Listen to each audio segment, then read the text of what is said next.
دوستان عزیزم، درود و مهر. امیدوارم حال دلتون عالی باشه. امروز آموزش یک غذای ریشه‌دار گیلانی داریم، متنجن یا متنجن.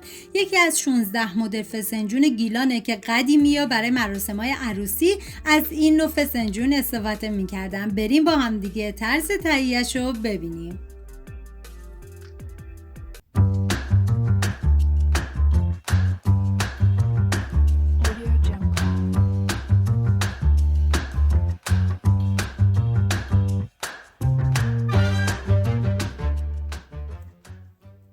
ما برای این فسنجون نیاز به گردوی سابیده شده داریم که برای هر نفر 50 گرم گردو نیازه که این غذا برای 4 نفر در نظر گرفته شده و من 200 گرم گردوی سابیده شده رو میریزم داخل قابلمه و مقداری آب سرد بهش اضافه میکنم و میذارم روی حرارت.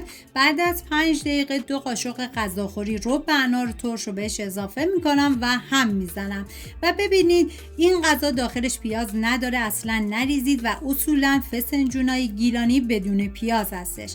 حالا توی این فاصله میریم سراغ مرغ که من از ران مرغ استفاده کردم و میریزم داخل قابلمه و 1 عدد پیاز رو نصف کردم بهش اضافه میکنم و 2 عدد برگ بو و مقداری نمک و زردچوبه رو بهش اضافه میکنم و آب میریزم و میذارم به مدت 5 دقیقه این مرغ فقط یه جوش بخوره. نیازی نیست که بذارید توی این مرحله مرغ بپزه و دم گیلانیای عزیزمونم گرم با این غذای فوق العاده خوشمزه‌شون، به خصوص این فسنجون که واقعا بی‌نظیر بود. و بعد از 1 ساعت و نیم میریم سراغ گردو و مرغ رو بهش اضافه میکنم.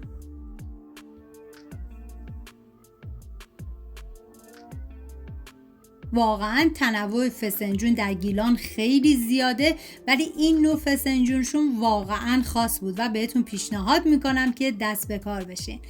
و حالا دیگه زمان میدم تا کاملا بپزه. توی این فاصله داخل تابه مقداری کره ریختم و بعد از اینکه داغ شد 1 قاشق غذاخوری سرپا رب به گوجه فرنگی رو بهش اضافه میکنم و هم میزنم و میذارم رب تف بخوره و رب رنگ خودش رو کاملا باز کنه.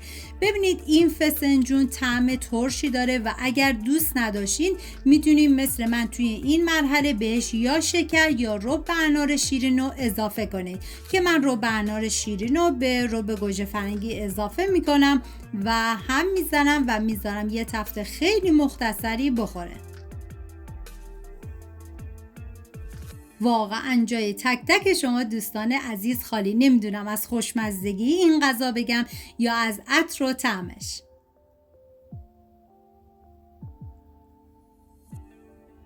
و بعد از اینکه دیگه این رو کاملا تف خورد به فسنجون اضافه میکنم.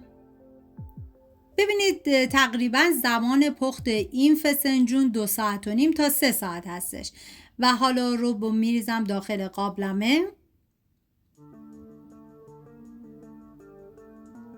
و یه هم میزنم تا همه مواد با هم دیگه مخلوط بشن.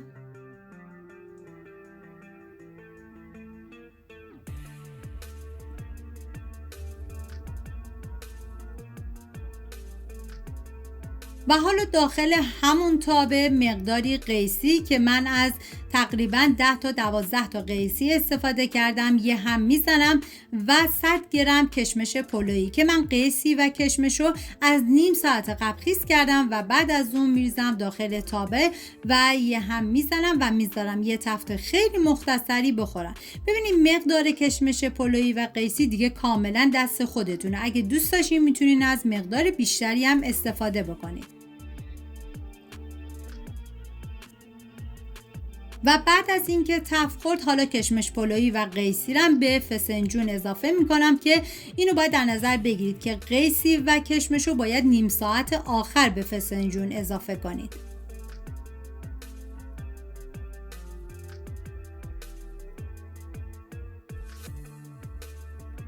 و حالا یه هم میزنم و دیگه زمان میدم تا این فسنجون کاملا جا بیفته.